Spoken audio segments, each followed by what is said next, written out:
মা ভয় করছে। ভয় কিসের? ঢেলে দে। তুমি আটার ছিটকায় যদি? আটার গামলাটা সরালে কেন? ও মা, এখানে দিলে শীতটা যদি জানলা দিয়ে বেরিয়ে যায়। হ্যাঁ, বেরোবে না।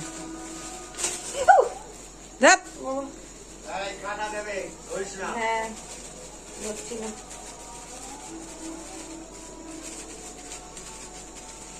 যা না, জলে যা বাবা, এই যে জলে যা। ওই দেখো ছিটকিয়ে করছে।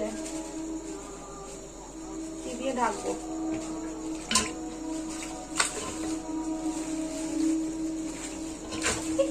ছিটকাচ্ছে কিন্তু। ওই তো ওখান থেকে এটা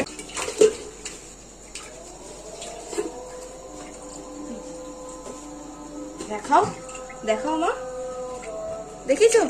ওই দেখো আমাদের পুকুরের কই মাছ। ওয়াও, জলটা দুধের বাটি, সেই কারণে জলটা ঘোলা ঘোলা লাগছে। এই যে কি দারুণ, ভালোই মোটা মাছটা। ঢাকা দিয়ে রাখি। ওয়াও।